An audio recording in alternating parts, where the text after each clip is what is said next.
Jetzt schau dir mal dieses wunderschöne Foto von Sarah an.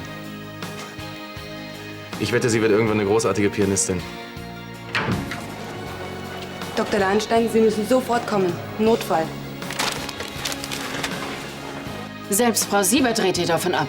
Bitte sei vernünftig. Nein, Warum beharrst du nur so auf den Schulwechsel?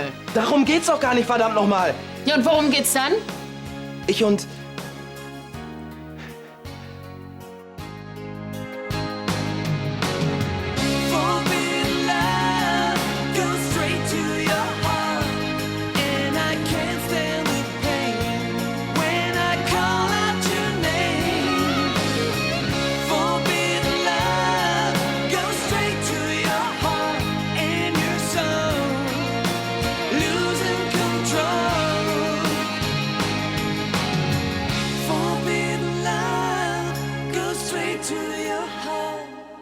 Nun sag schon, wenn es dir nicht um die Schule geht, worum dann?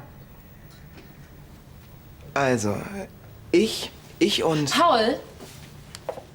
Ich habe Sie in den letzten Monaten als ausgesprochen reifen und erwachsenen Schüler kennengelernt. Kann es sein, dass du da jemanden anderen meinst? Und ich bin davon überzeugt, dass du dir deine Entscheidung gut überlegt hast. Aber aus welchen Gründen auch immer du das Heinrich Heine verlassen willst, glaub nicht, dass sich damit deine Probleme lösen. Wenn er das endlich einsehen würde. Wie gesagt, ein Schulwechsel bedeutet auch, dass man sich umstellen muss und Stoff nachholen. Ich weiß. Ich will doch nur, dass du dir deine Entscheidung noch mal gut überlegst. Und solltest du doch auf unserer Schule bleiben wollen, bin ich natürlich weiterhin für dich da. Das ist doch ein guter Vorschlag, oder? Ja, super. Heißt das, du denkst noch mal drüber nach? Ja, habe ich eine andere Wahl? Vielleicht kommt er ja doch noch zur Vernunft. Doktor, meine Tochter. Ich habe sie wirklich nur ganz kurz aus den Augen gelassen. Bitte, bitte helfen Sie Natürlich, ihr. Frau Klarwein. Dieses Putzmittel, wie konnte ich das stehen lassen? Hören Sie, wir kümmern uns jetzt um Ihre Tochter und Sie gehen bitte mit Schwester Silvana erstmal in den Wartebereich. Kommen Sie. Aber ich muss bei meiner Tochter bleiben. Sie können im Bitte. Moment nichts für Ihre Tochter tun. Dr. Lahnstein gibt uns Bescheid, sobald Sie wieder zu ihr können. Wie schlimm ist es wirklich? Das kommt ganz drauf an, wie stark die inneren Verätzungen sind. Aber daran wollen wir jetzt erstmal nicht denken. Moment, ich verbinde Sie mit Graf Lahnstein. Sie arbeiten wirklich erst seit kurzem hier? Geht das denn nicht? Alle Achtung, Sie sind wirklich sehr souverän. Ich kann mir eine Zusammenarbeit mit Ihnen wirklich gut vorstellen. Und wie sehe die konkret aus? Sie müssten Ihren Job einfach besonders aufmerksam erledigen. Das dürfte doch für Sie kein Problem sein. Das heißt? Wissen Sie, Ihr Chef war in letzter Zeit nicht besonders nett zu mir. Kennen Sie das Gefühl, wenn man sich ungerecht behandelt fühlt und das Bedürfnis hat, jemanden einen kleinen Denkzettel zu verpassen? Genau so geht's mir. Allerdings bräuchte ich dafür einige Informationen. Wie es so um die Holding steht, mit wem Ansgar Verträge verhandelt. Sie würden doch bestimmt gerne mal auf der Kö shoppen gehen, oder? Klar, Theoretisch kein Problem. auf eine gute Zusammenarbeit. Du bist ja immer noch da. Und warum gehen Sie nicht ans Telefon? Entschuldigen Sie, Ja, wolltest du nicht längst mit dem Kleinen auf dem Weg zur Impfung sein? Das würde ich ja gerne. Aber deine neue Empfangsdame ist völlig unfähig. Genau wie ihr Chef. Sie ist nicht mal in der Lage, mir ein Taxi zu bestellen. Ja, was ist? Soll ich Ihnen vielleicht die Nummer eintippen? nein. Schön. Und wenn Sie das geschafft haben, dann bringen Sie mir bitte 2 Kaffee für mich und meinen Vater. Tassenkaffee ins Büro, ja? Gott, nochmal.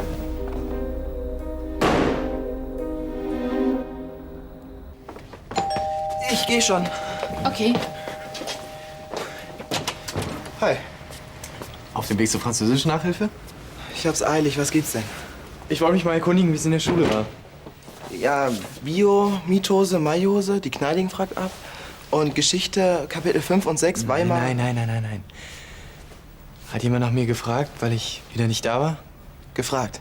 Alle Mädels haben geweint. Die Asemeier hat den Unterricht boykottiert. Paul, ernsthaft, ich muss deswegen noch mal mit dir reden. Nochmal, ich habe keine Zeit. Später? bevor du heute Nacht nicht schlafen kannst. Ich bin dann weg. Paul, warte mal bitte. Ja, ich melde mich später bei dir. Kann länger dauern. Okay. Ich will ja die Schule nicht ständig zum... Dann lass es. Und misch dich bitte nie wieder ein. Kannst du dir vorstellen, wie peinlich das war? Du schleppst hier meine Lehrerin an. Was soll die denn von mir denken? Ich wusste mir nicht mehr zu helfen, Paul. Ich mache mir Sorgen. Das musst du aber nicht. Ich habe meine Entscheidung getroffen. Ja, ich bleibe auf dem Heinrich Heine und zieh da mein Abi durch. Zufrieden?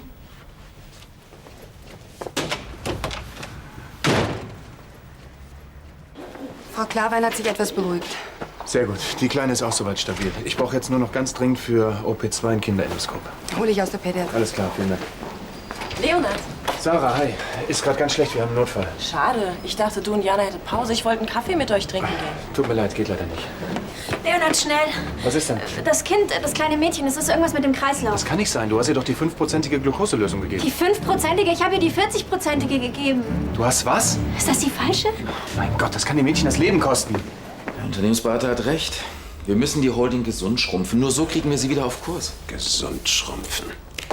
Wie stellst du dir das bitte vor? Wir konzentrieren uns auf die Kernbereiche. Bank, Aktiengeschäft, Beteiligung. Ich meine, das Auktionshaus beispielsweise ist völlig unrentabel. Der Kaffee. Ja, danke schön.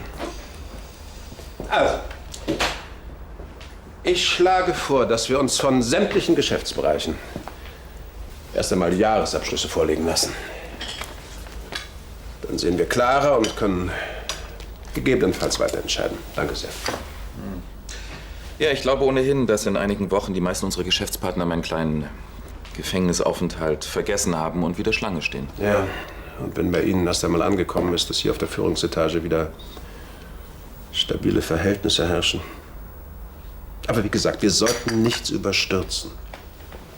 Schließlich geht es um eine Menge Arbeitsplätze. Und heutzutage jemanden unnötig vor die Tür zu setzen. Tja, das sind halt die harten Realitäten, Vater. Danke. Deine moralischen Vorstellungen in allen Ehren, aber wir müssen handeln. In unserem Sinne, sonst wird der Schaden noch größer. Sagen Sie mal, Fräulein Schneider, sind Sie da festgewachsen oder haben Sie einfach nichts zu tun? Doch, doch.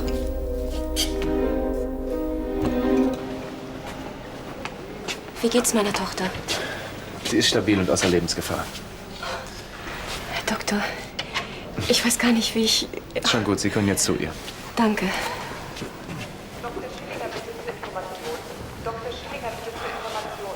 Dann war das heftig. Komm, ist doch alles noch mal gut gegangen. Es war hektisch. Da können solche Fehler schon Ja, passieren. können, dürfen aber nicht. Wir haben es so schnell bemerkt und konnten rechtzeitig reagieren. Ja. Pass auf, ich schlag vor, du machst für heute Feierabend. Genau. Und ich bring dich nach Hause. Was, wieso das denn? Der Tag war anstrengend und nervenaufreibend für dich. Quatsch. Ich mache meine Schicht natürlich fertig. Schaffst du das auch wirklich? Na klar.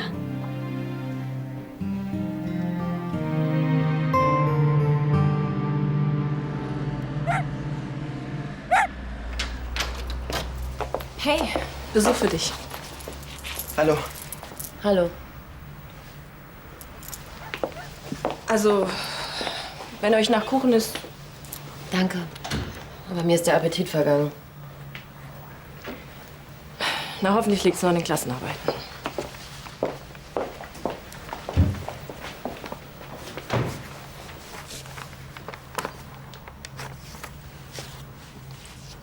Anne? Ich bleibe auf der Schule. Soll ich jetzt den Jubel ausbrechen? Nein, aber... Mann, mir tut's auch leid, wie die ganze Sache gelaufen ist. Mir auch. Weißt du, wie ich mich gefühlt habe, als deine Mutter plötzlich vor mir stand? Völlig fertig? Von wegen, sie ist mit dem Schulwechsel einverstanden. Der vernünftige Paul, der angeblich so zuverlässig ist. Ihre große Stütze. Ich wüsste wirklich gern, was für eine Show du ihr vorspielst. Keine, ich... Und weißt du, was mich am meisten ankotzt? Dass du mich schon wieder angelogen hast. So funktioniert eine Beziehung nicht. Das weiß ich ja. Und warum tischst du mir dann immer wieder irgendwelche Geschichten auf? Erst erzählst du mir wochenlang, du seist Student, bis ich herausfinde, dass du mein Schüler bist. Neulich, dieser vorgespielte Unfall im Park. Und jetzt das. Ich wollte dir gerade... Ich will das gar nicht mehr hören. Deine Lügen machen mir immer wieder Stress. Und darauf habe ich keine Lust mehr.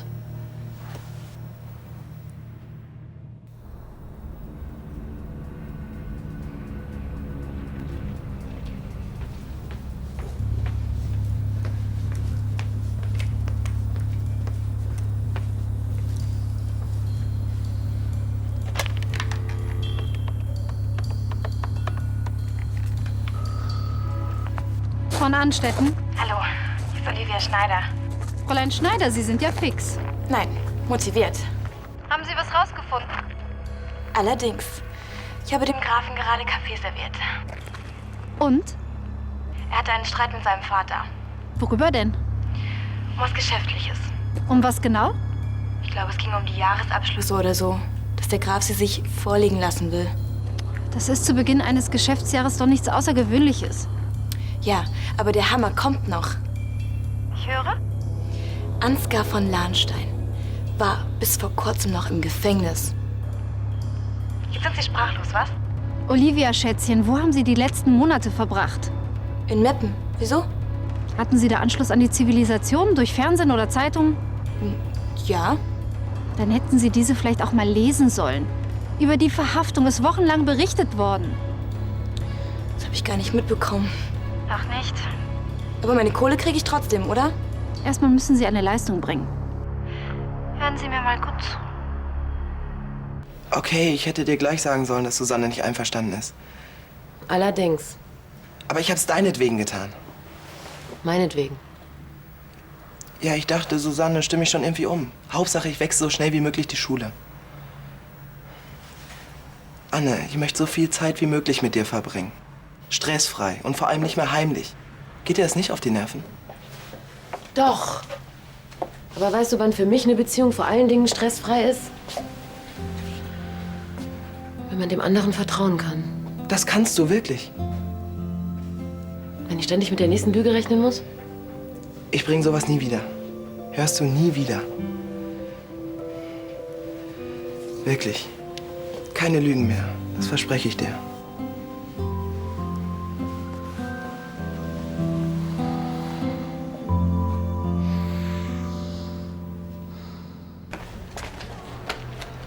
Ach, hier bist du. Hallo. Ist alles in Ordnung mit dir? Klar. Und deshalb sortierst du die Röntgenaufnahmen von Frau Hartmann bei Herrn Becker ein? Entschuldigung. Du fährst jetzt nach Hause, Jana. Das ist eine Anweisung von ganz oben. Das kommt überhaupt nicht in Frage. Das Abendessen steht an und die Medikamente müssen vorbereitet Nein, werden. das schafft Schwester Silvana auch sehr gut allein. Wie gesagt, du fährst jetzt nach Hause und versuchst erstmal zu vergessen, was heute passiert ist. Außerdem, wenn sich hier jemand Vorwürfe machen muss, dann bin ich das. Du bist Schwesternschülerin, Jana. Ich der verantwortliche Arzt. Ich hätte die Infusion überprüfen müssen. Und ich hätte gleich sehen müssen, dass es die falsche Dosierung ist. Nein, Jana. Wie auch immer. Solche Fehler passieren nun mal. Nein, wir müssen... Wir haben eine große Verantwortung unseren Patienten und ihrem Leben gegenüber. Und jeder, der hier arbeitet, der weiß das auch ganz genau. Ich habe das Leben dieses kleinen Mädchens aufs Spiel gesetzt, weil ich unkonzentriert war und weil ich nicht aufgepasst habe. Das Wichtigste ist doch, dass es Jessica wieder gut geht. Sie wäre fast gestorben. Durch meine Schuld. Ich hätte ein Menschenleben auf dem Gewissen gehabt. Jana. Jana.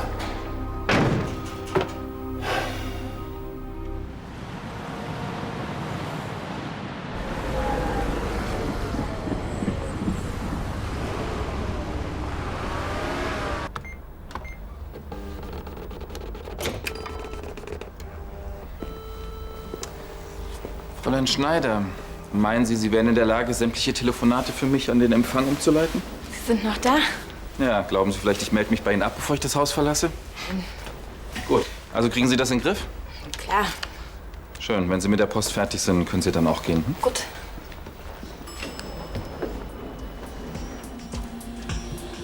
Graf Lahnstein? Ja. Ich habe da noch so eine Frage wegen der Post hier. Ja, was ist denn mit der Post? Der Brief an die Niederlassung nach Singapur. Kommt mit der Frankiermaschine einfach nicht zurecht. Schätzchen, sehe ich aus wie der Mann von der Haustechnik? Richtig. Aber von dem müssen Sie sich solche Informationen holen. Alles klar? Natürlich. Entschuldigen Sie.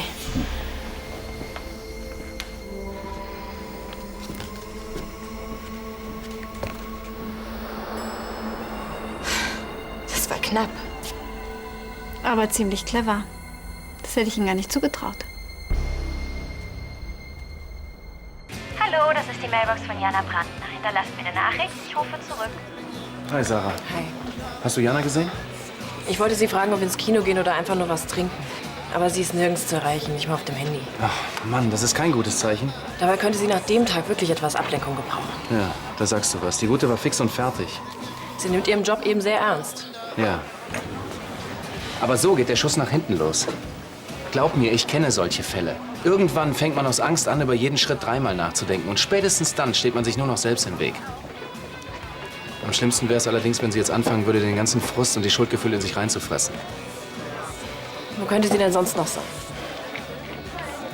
Ich glaube, ich fahre einfach noch mal in die WG. Dann bleibe ich hier. Vielleicht kommt sie ja noch mal vorbei. Alles klar. Okay, mit wem hast du ein Date? Mit meinem besten Kumpel. Wann kommt Andi? Du Penner, jetzt setz dich. Ich lade dich zum Essen ein. Sag's mir am besten vor dem Essen. Was für einen Gefallen soll ich dir tun? Lisa das Tagebuch klauen oder Andi Gift ins Essen schütten? Überhaupt keinen. Als Vorspeise gibt es Jakobsmuscheln an Zitronenschaum, danach Consommé Double mit Perigord-Trüffeln, Variation von Zander und St. Petersfisch. Boah, ist das Leben schön. Mein stinkreicher Kumpel führt mich fett aus. Ich habe eine wunderbare Freundin. Ach ja. Über die wollte ich auch noch mit dir reden. Du mach dir keinen Kopf, alles wieder in Ordnung. Nein, nichts ist in Ordnung. Die Siebert ist die einzige Lehrerin, die mit dir Stress macht wegen der Fehlstunden. Also steckt doch was dahinter. Sie will ein ärztliches Attest, weil sie mir nicht mehr glaubt, dass ich krank bin. Ja und, bei deinen Connections? Leonard, vergiss es, der ist viel zu korrekt. Zweimal die Jakobsmuscheln. Danke. Bitte sehr. Danke. Ja, dann hast du echt ein Problem. Nein, ich habe einen besten Freund. Ich habe so oft für euch gelogen. Ja, aber da ging es um die Liebe. Ja, jetzt geht's ums Überleben. Mann, die Siebert frisst sie doch aus der Hand. Wenn du ihr sagst, dass ich krank bin, dann glaubt sie dir auch ohne Attest. Also im No Limits war sie zwischendurch auch nicht mehr? Sekunde mal. Jana? Hallo. Sarah? Sie ist hier bei mir. Ich melde mich wieder. Was machst du hier? Wir haben dich überall gesucht. Es tut mir leid, dass ich einfach auf dein Zimmer gegangen bin. Frau Kepler hat mich reingelassen. Ist doch kein Problem, aber... Leonard, ich hab's zu Hause nicht mehr ausgehalten. Ich wollte unbedingt noch mal mit jemandem darüber sprechen, was heute passiert ist. Ich hatte das Gefühl, du bist der Einzige, der mich versteht. Hey, du darfst dir jetzt keine Vorwürfe mehr machen. Ich mach sie mir, aber ich kann's nicht ändern. Dieser Fehler wird dir garantiert nicht nochmal passieren. Aber dafür ein anderer Fehler. Und irgendwann stirbt jemand durch meine Schuld. Jana, so darfst du an den Job nicht rangehen. So kannst du ihn auf keinen Fall machen. Du bist doch auch nur ein Mensch, genau wie Schwester Silvana, Dr. Beitsch und ich. Und Menschen machen nun mal Fehler. Genau das ist unser Berufsrisiko. So schlimm es auch ist. Aber es kann jeden Tag passieren, dass man die falsche Entscheidung trifft. In unserem Job hat das leider fatale Auswirkungen, ja. Aber es geht hier nicht um eine versaute Haarfrisur oder um einen Tippfehler in einem Geschäftsbrief. Es geht um Menschenleben und darum, für sie die Verantwortung zu übernehmen. Und das ist mir zu viel. Was willst du denn damit sagen? Ich schmeiß meine Ausbildung hin.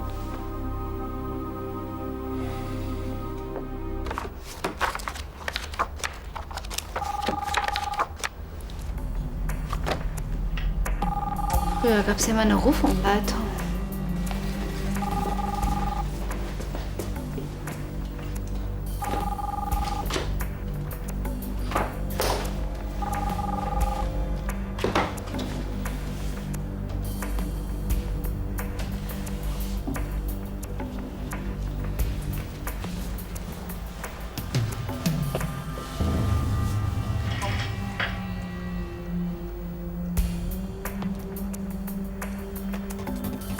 So, wie tickt unser Ansgar wohl?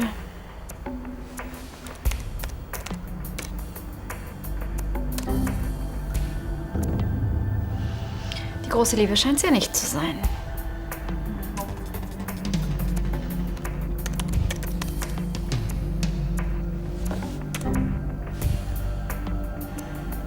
Ansgar, du warst doch sonst nie so einfallsreich. Letzter Versuch. Rückwärts. Senna. Na also, geht doch. Dann muss ich Paula also in Zukunft nicht vor der Tür abwimmeln? Es war knapp, aber nein. Du hast ein großes Herz. Wir werden sehen. Wenn ich merke, dass er mich wieder anlügt, dann... Paul, so verliebt wie der in dich ist, das traut er sich doch niemals. Hoffentlich. Oh, weißt du, worauf ich jetzt richtig Lust habe? Auf ein Stück von deinem Kuchen. Greif zu. Den hatte ich eigentlich für Leonhard gebacken. Und für Jana, natürlich. Ach was, dachte das extra nur für mich. Sehr gute Idee. Danke.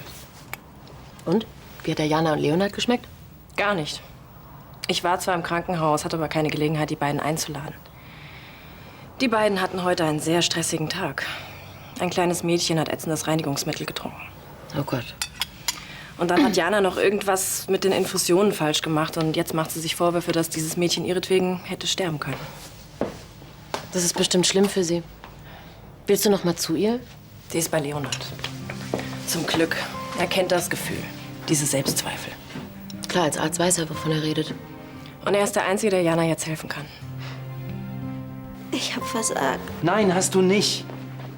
Ich bin mir ganz sicher, Jana, aus dir wird irgendwann eine großartige Krankenschwester. Dann wäre mir dieser Fehler heute nicht passiert.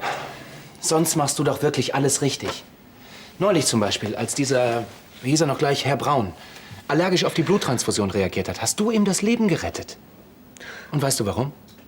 Weil du gut, schnell und richtig reagiert hast. Hör zu, du kannst deine Ausbildung nicht einfach abbrechen. Du würdest mir auf der Station wirklich sehr fehlen. Und nicht nur als Krankenschwester.